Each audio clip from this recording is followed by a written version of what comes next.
Well, we're now taking you live to London at the Chatham House, where the presidential candidate for the All Progressives Congress, Bola Ahmed Tinubu, is discussing his vision and recently unveiled manifesto for renewing hope in Nigeria. Personnel and infrastructure of the Independent National Electoral Commission in part of the country.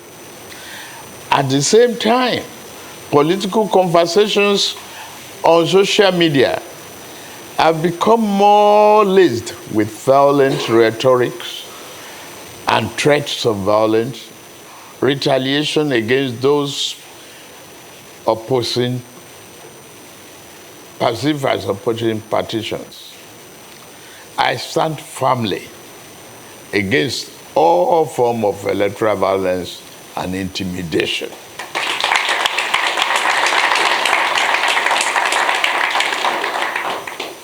Having spent most of my career in political opposition, I have long fought against electoral malpractice, any attempt to extinguish the legitimacy of choice of voters. I will continue to do so, I promise.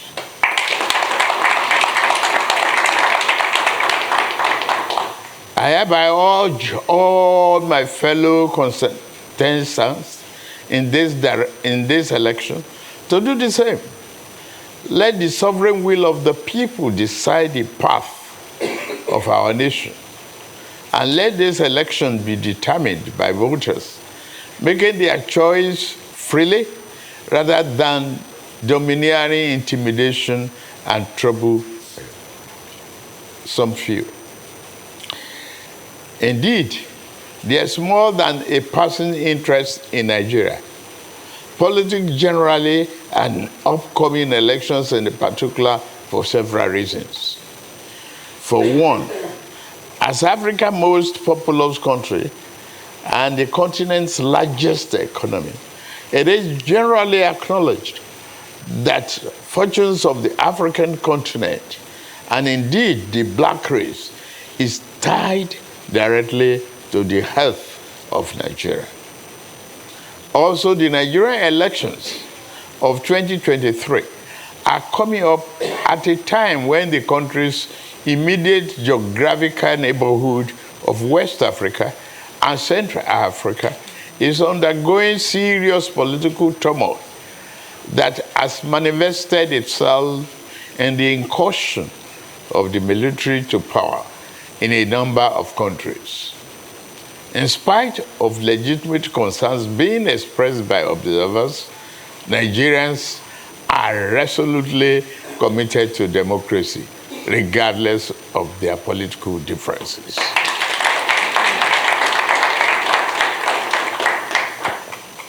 At the best of times, and with reference to its foreign policy orientation, since independence in 1960, and since the end of its civil war in 1970, Nigeria has always crafted its domestic national security and economic development policies with some strategic foreign policy imperatives in mind. There is a close connection between domestic development and national security. On one hand, to prosper at home in peace and stability, Nigeria needs to uphold its national security, unity, territorial integrity, sovereign independence, and safety, as well as well-being of its people. On the other hand, to secure itself, Nigeria not only requires to build and enhance the capacity of its armed forces, but also the welfare and well-being of its citizens. Though a commitment to the promotion of human security, the country has attempted through government and other successive governments interface national security and economic development as two sides of the same coin, focusing equally on food sufficiency and sustainable development.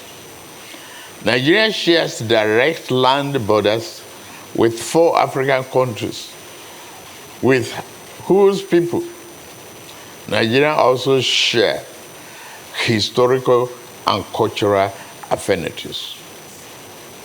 This effectively means that the relationship between Nigeria and its immediate neighbors is such that it's more than just a geographical expression. To be fully secured at home, Nigeria has always believed it must be the brother's keeper. It was out of this understanding that African Premier Regional Economic Community, the ECOWAS, was established in 1975. Uniquely, ECOWAS had embedded in its mandate the promotion of regional economy integration as good in its own right, and in addition understood sub-regional peace and security.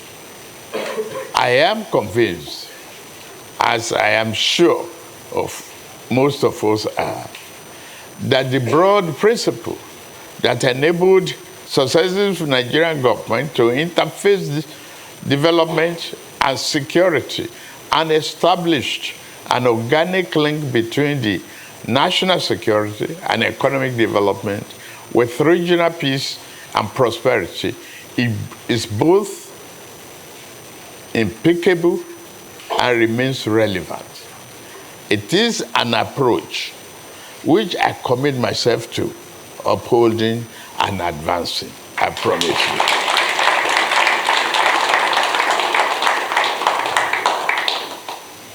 The challenges which have manifested themselves with regard to our national and regional development and security trajectories are very well known to all of us here. Radical extremist violence, terrorism, banditry, kidnapping, human trafficking, trafficking in weapons, trafficking in drugs, climate change, resource-driven conflicts, etc., etc. Mostly manifesting initially in a national problem. These challenges evolved over time into transborder and multinational challenges. As a people, we are still counting the cost of challenges which different and armed criminals groups are posing to Nigeria and regional development. We know thousands of lives have been lost and continue to be wasted.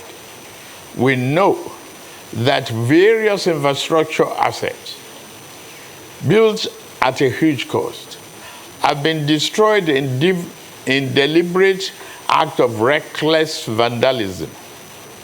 We see the thousands of people who have been internally displaced at home or forced into refugee camps abroad. With farming activities disrupted, we have seen shortages of food items and food price inflation that are further undermining human security. I can go on and on in enumerating the costs that have been and are still being inflicted on mass of the people by the crisis of insecurity. To respond meaningfully to this content and to redress the many indications arising from them, we must begin by reminding ourselves of the old dictum: foreign policy is but a continuation of domestic policy.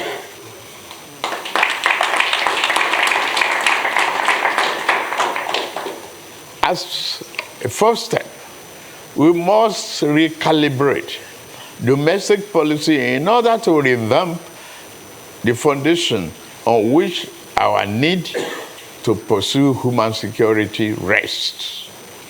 At one level, this will mean the pursuit with renewed vigor of growth-promoting employment creating and poverty eradication policies at home as outlined in my renewed Hope 23. That is the action plan for a better Nigeria as adopted by my political party.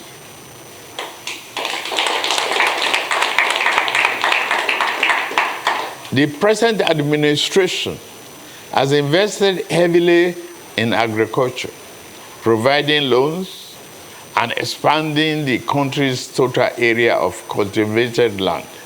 We will build on this, but our focus will be on using technology and expertise to accelerate growth and development by providing the critical infrastructure necessary to achieve the commodity transformation in the agricultural value chain.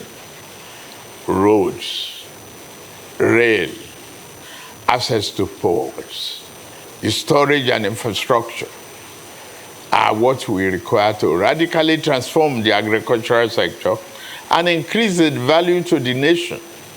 Provided this be the area of our focus so that the full potential of our agroeconomy can be achieved and we can reap the benefits in jobs, improved economy, opportunities, and increased prosperity.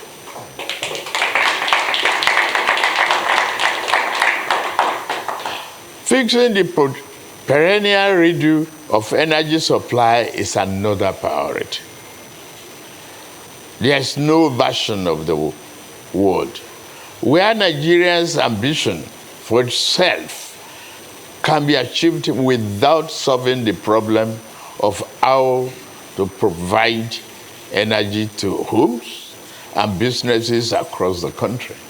It is time to recognize that the centralized approach to energy policy infrastructure is not an optimal arrangement, and it is unlikely to improve by mere tinkering around the sides.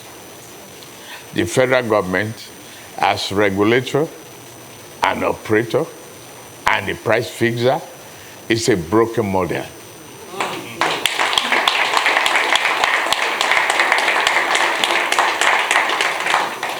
We are sure to fix this, and we are determined to do so, I promise you.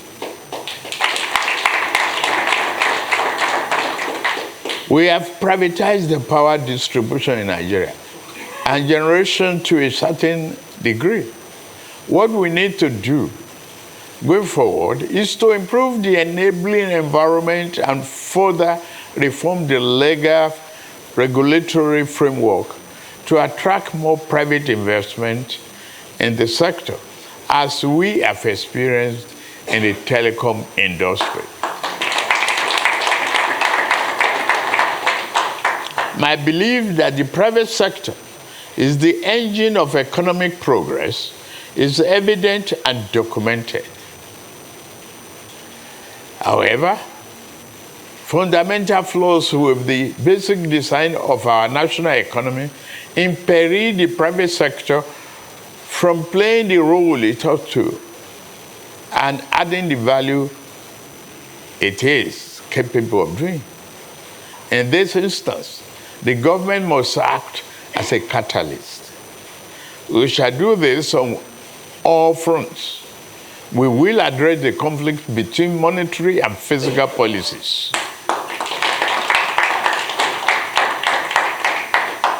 Budgeting will be based upon the projected spending level needed to push the real annual growth rate above 7%. We will reduce the unemployment rate so that we can double the economy in 10 years.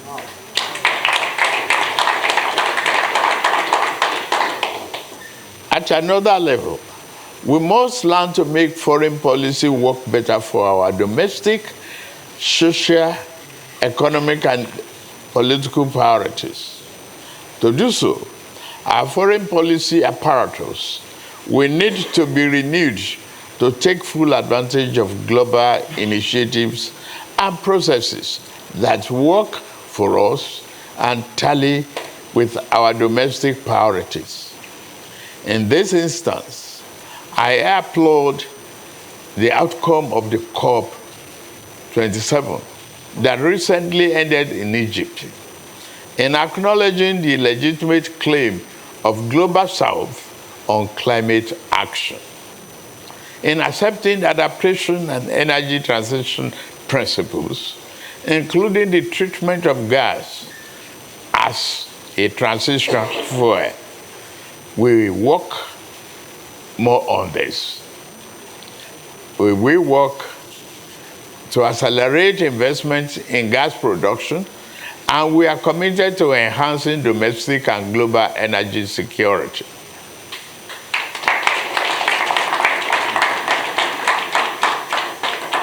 Furthermore, beyond what we do nationally, we must also become much bolder as Africans in our effort at regional and continental integration and security. In this regard, we are fully committed to the African Union's Agenda 2063 for continental transformation.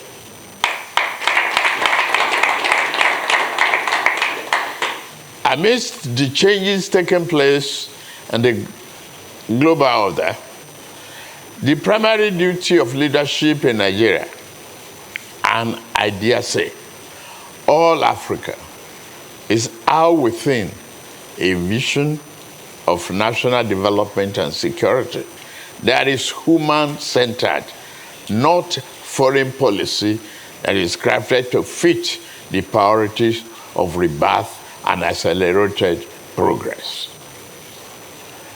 This is the task to which my colleague and I have committed ourselves as part of a broader project of leveraging our national assets and natural endowment to nurture and to project a renewed Nigeria that will be responsive,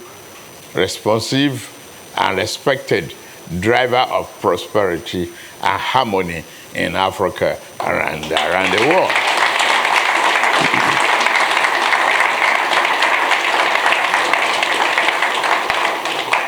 I am confident that the Nigerian people will go to the polls in a few short months and give me their mandate.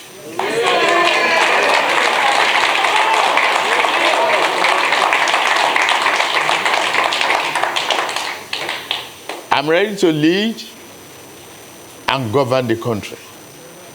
I will return here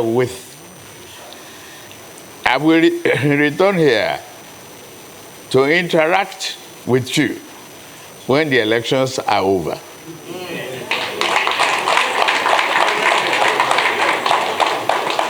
I will come, not with a long list of priorities for the future, but with a plan for the collaboration in the best interests of the country. I love the country I love and dedicate myself to for a lifetime. I hope you will receive me then as gracious as you have today.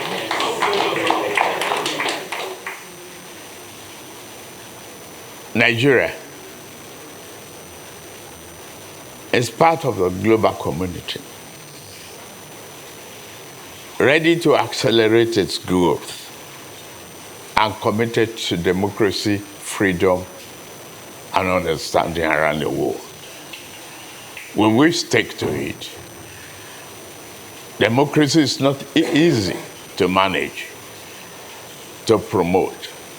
We have seen challenges around and across the world, but we are up to the task. Thank you.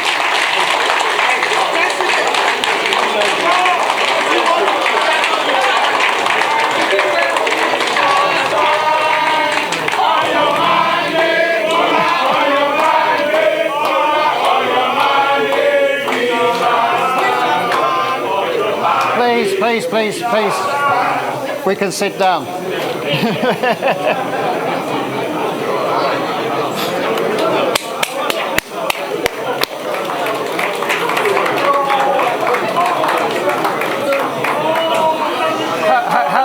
Hello. This is democracy, and we have half an hour for some proper conversation now, including some questions both from inside the hall here, but we have many thousands of people watching us on live stream. So welcome if you're on Zoom and on Facebook Live. And Mr. Tinubu, I'm going to take questions in threes, so please just, we'll keep track of them, but so we get reasonable a number of questions in. So first of all, there's a very long hand at the back with a pen that is up, and it's the gentleman there. There's a microphone coming to you. Please introduce yourself. Thank you very much. Go ahead. Patrick Smith from Africa Confidential. Mr. Governor, welcome to London. This week, the Central Bank of Nigeria tweeted that the NNPC has not remitted 1 kobo of oil revenues in the past 6 months, at a time when Brent crude, I think, is above 80 a barrel, heading upwards. Some would say something is going badly wrong with NNPC. Some would blame it on the organized theft of Nigeria's oil, as much as 400,000 barrels a day, by colluding local and international companies and rogue officers in the security services. What is your solution to this very pressing problem? Thank you very much. As you remember, Chatham House produced a report some years ago, and your current president described it about blood oil when he was here, President Buhari. So the lady just there, please, yes, you, yeah, madam, please go ahead. Second question. Right, can I sit or stand? Stand up, then people can see you, please. Right, good afternoon all. Your Excellency, wonderful. The question I wanted to ask, you have touched on briefly. My name, first of all, is Baroness Tinubu Davis Kensington. I'm a Nigerian. You've touched on security, very important issue in Nigeria. But you've not told us how you're going to manage this. We'd like you to tell us how you will manage security in Nigeria. And second part of my question, there's loads of kidnapping of women and girls in Nigeria, rape of our young children in Nigeria. Can you tell us, Your Excellency, how this will be managed? Thank you. Thank you very much for being very precise. Mr. Tinubu, we had many questions coming in live stream about how you're going to combat terrorism and violence against women, including from Bolupi Omosori. So the gentleman right here on the corner, yes, you, sir. There's a microphone there. Please go ahead. Please be no long speech. We don't have time. So put your phone down. You're an intelligent gentleman. I know you can ask it straight. Well, my name is Odiana Dominic Matthew. Thank you, Asiwaju Bola Tinubu, for taking this opportunity to come and speak to us. You may know that I was one of your beneficiaries, even though I grew up in Lagos, but I was never a native. But I was granted the opportunity to work in Lagos State, even though I was from a different state. So that, tells me about how your policy is likely to be. But my question is this, because having worked for 10 years, there as a social development worker and youth worker during your administration in Lagos State, before coming here to qualify as a solicitor, practicing here in the UK, I'm more concerned about the young people. What program do you have for our young people? As you know, most political parties benefit from they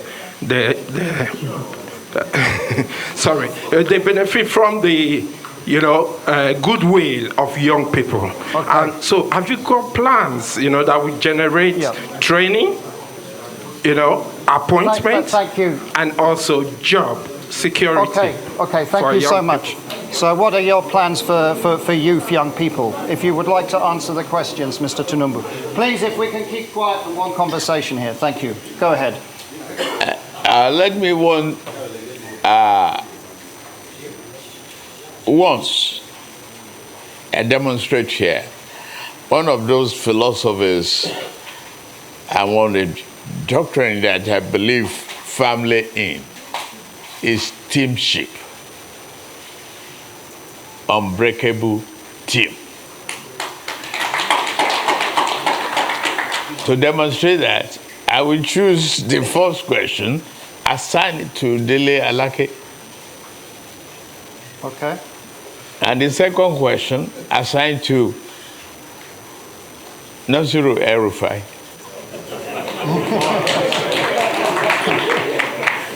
And third question, assigned to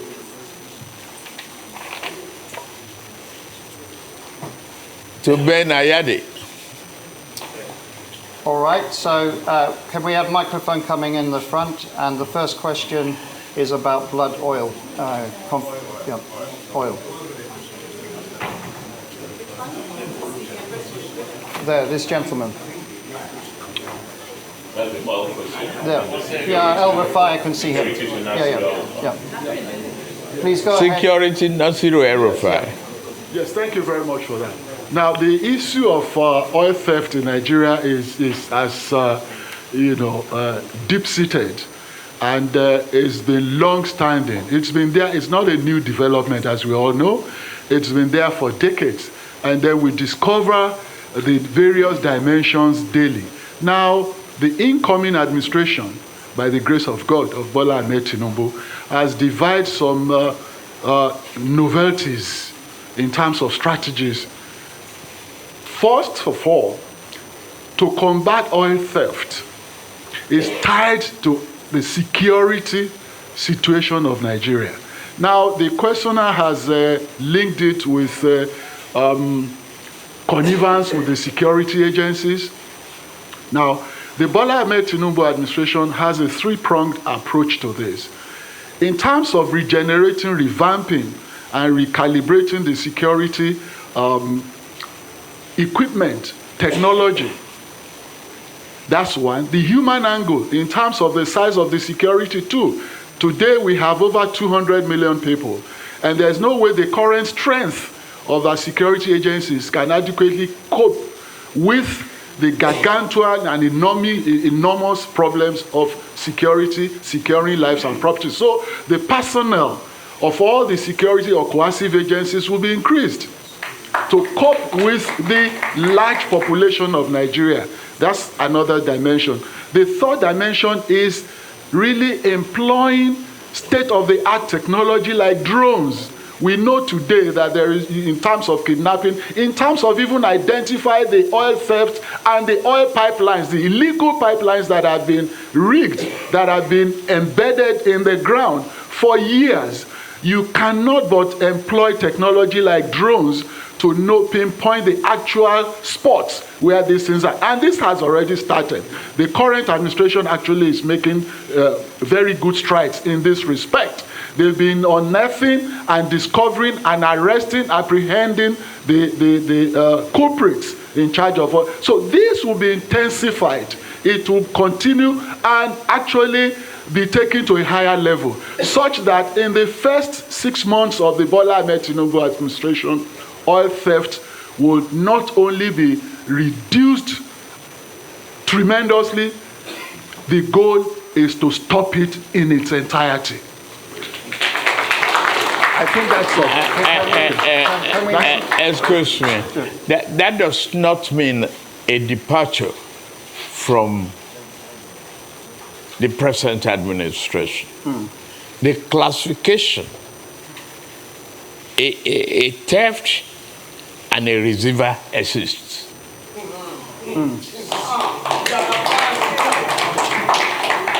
So you have to classify the receiver as taking blood money.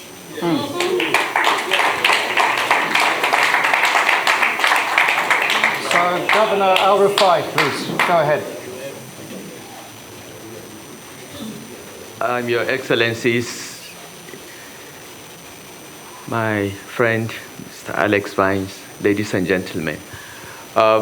Security has been a big issue in Nigeria in the last few years, and that has affected not only rural economies, but agricultural production, commerce, and everything else. The Bola Tinubu administration will address these challenges, or whatever remains of it, after the efforts of this administration in at least 3 ways. First, policing. Nigeria has about 300,000 policemen for a population of over 200 million. We need at least twice that number. That will be achieved by amending the Constitution so that policing can be at federal, state, and even at community levels.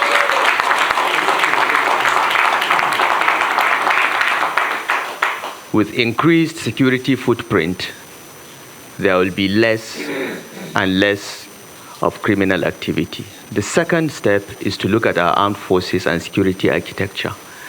Nigerian armed forces are not more than 200,000 in size, the Army, Navy, the Air Force. While some countries are even looking at a space military, we are struggling with just less than 200,000 members of the armed forces for a country with a population of 200 million plus. The numbers, the equipment, the skills, and the training of the armed forces will be scaled up, will be increased rapidly to meet the asymmetric nature of the security challenges that we face. Because today, our armed forces are not fighting with other countries, they are fighting with non-state actors, and the doctrine, the training, the numbers must change. And the Bola Tinubu administration already has a blueprint which is embedded in our action plan to address this. We'll scale up the numbers of the armed forces, we'll ramp up not only the numbers, but the training and equipment. In Nigeria, in 1967, the total size of the Nigerian army was only 10,000. Because of the civil war, within a year, we ramped it up to 250,000. So it can be done. And what we are facing in Nigeria today, banditry, terrorism, separatism, and oil theft, requires a new approach towards security, enhancing the numbers, providing enhanced technology, and collaborating with the rest of the world to ensure that our country is not only internally safe, but not a threat to our neighbors. Thirdly, the issue of proliferation of small arms. Following the collapse of Libya due to no fault of ours, will have to be addressed through collaboration with countries like Mali, Niger, Sudan, and Chad, and so on and so forth. This we have already started, but this will be deepened and broadened under the leadership of a new security team under the Bola Ahmed Tinubu administration by the special grace of God. Thank you. Thank you. We have a third question on education and youth, of which we have got about 30 questions on this that have come in, including from Mariam Haruna. So, Mr. Tinubu, maybe you'd like to answer that question. I would love to do so. Yeah. Youths are part of today, but they are the greatest asset for tomorrow.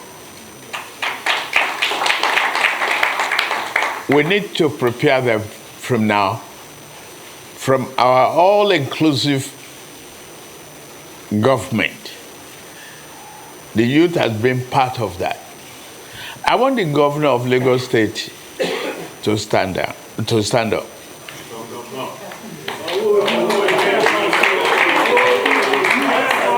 Yes, it's a youth.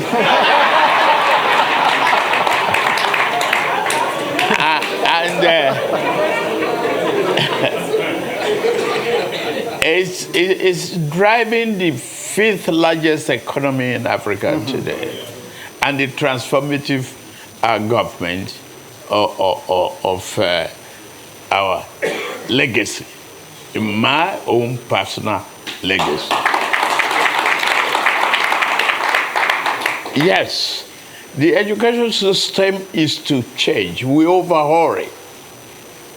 Tinker with some areas that with the philosophy that no one will be left behind. There be student loan for all the students. We are going to reform the Almajiri system.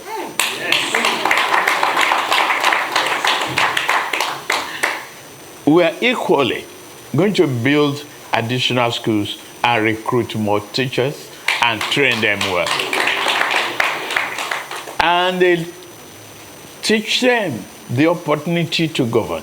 Give them that opportunity. Broadband, technology hubs, and so on and so forth will be established that youth can even develop technology languages on their own and make a better 21st century approach to governance in Nigeria.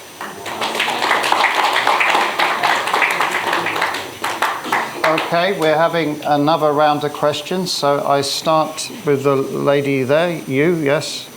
Please tell us who you are and keep your... No, it's the lady behind you. I'm so sorry. My name is Boboloma Mariam Adewale, Nigerian in diaspora of over 40 years. I know we have remittances over 30 billion remitted to Nigeria from worldwide every year. And I do appreciate that the leaders, they do come every electoral cycle to speak to us in diaspora, but we can't vote. Is there any plans you have, sir, with regards to diaspora voting? Thank you so much. Good question. So, the lady just here, you, madam, yes. Please go ahead. Yes, this lady. Yeah. Hello. Louise Doas from AFP News Agency. I cover Nigeria and I'm based in Abuja. Yeah. I have two quick questions. No, one, please. One? Okay. Yeah. Okay, well, my question is, what exact steps will you take in your first year in administration to reduce unemployment rate, and in which sectors will you create jobs? Okay, so that's the second question on reducing employment. And the gentleman just there, we will be coming back another round. Yes, you, sir? Go ahead. Excellency, John Cookson, Arise News. You spent a long time today talking about the problems that Nigeria has, but you've been an integral part of the government for the last 2 terms. Why should people vote for you? Why are you a fit and proper person to be president? Thank you very much. Thank you. So the question was, you've served 2 terms in this government. So why should you be now elected as president? You've done your time in government. And then we have the question on remittances stroke, how can the diaspora vote? And then the question from Agence France Presse on how you're going to get employment up, how you're going to get economic growth. Those are the 3 questions. Well, the same method. We call on Wale Edun to answer the first question, is it? Yes, first question. Why diaspora can't vote? Can we have a microphone, please, coming here? That's really, Alex, with the greatest respect to the person who asked that question. That's a question for the gentleman who is coming to you in January, the chairman of INEC. I don't think it's for him to answer. Okay, well, that's the answer then. Good. But definitely he doesn't have an objection. No, but let's just have matter. It's a constitutional matter. But please, let's let Mr. Tinubu. He's the main speaker. Okay, I think it was Erufai last night that mentioned that diaspora voters are entitled to voting. If you make contribution to the economy with remittances that you have been making, your right to vote should not be abrogated, but promoted. However, we are still building confidence in our democratic and voting system. INEC is still yet to assure us during this election that electronic transmission, the technology being used for accreditation, and the total vote count is reliable, dependable, and assuring in our democratic process before we introduce a complicated element of mail-in ballots and so on.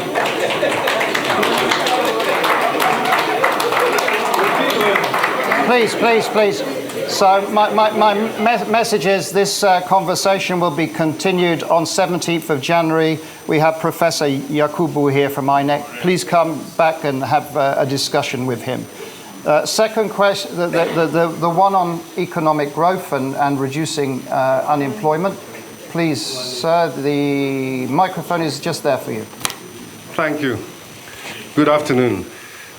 As our presidential candidate said in his speech, his aim is to increase economic growth.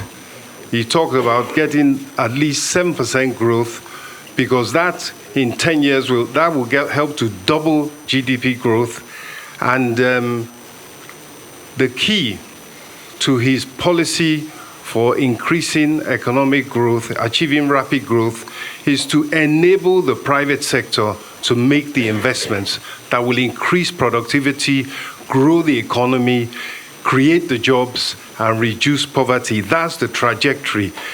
And in particular, he's going to implement both, as he mentioned, the monetary and fiscal policies that will free up the space for private investment, particularly in infrastructure, and also through the promotion of agro-allied industrial processing zones. It is in agriculture in particular where the jobs will be created that will enable not just growth, but inclusive growth that provides enough employment opportunities that will lead to reduction of poverty. So the Tinubu administration is essentially all about private sector-driven economic growth. And foreign direct investment will also be a key element of that process. That's the objective of the administration, and that's what they intend to achieve through the economic policy. Thank you. Thank you very much. And there was the third question from Arise News on that you've served 2 terms, Mr. Tinubu, already associated with government. Why should you be president, I guess, is the question that was asked. I guess my name is Bola Ahmed Tinubu, and the current president is Muhammadu Buhari. And there's nowhere in the Constitution that says, a current administration cannot be a continuity in their own ways. It doesn't remove me from adaptation to my own economic philosophy and developmental program. I did it in Lagos.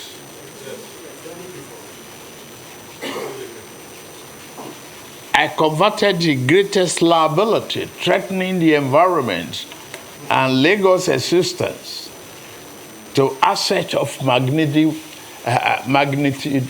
value. I've employed various hands in Lagos, whether you are from Lagos or not. I've encouraged private investment in Lagos more than any other part of the country. In fact, beating the federal government before we took over the reign of the regime. Vision, courage, and can-do attitude of an individual is self-given.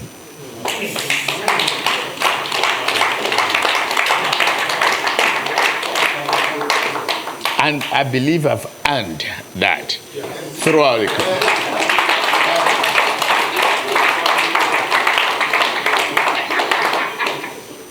So this may well be the last round of questions because the clock may defeat us. So the gentleman right at the back there, you sir? Yes? Go ahead. First question. And that was presidential candidate of the APC, Bola Ahmed Tinubu, live in the UK from Chatham House, discussing his visions for Nigeria, the importance of the elections, and the recently unveiled APC manifesto for renewing hope within Nigeria, all the while fielding questions from the audience with assistance from the Lagos State Governor, Babajide Sanwo-Olu, the Director of Strategic Communications for the APC, Dele Alake, and the Kaduna State Governor, Nasir El-Rufai, and also the Chair of Chapel Hill Denham Group, former Lagos State Commissioner for Finance, Wale Edun.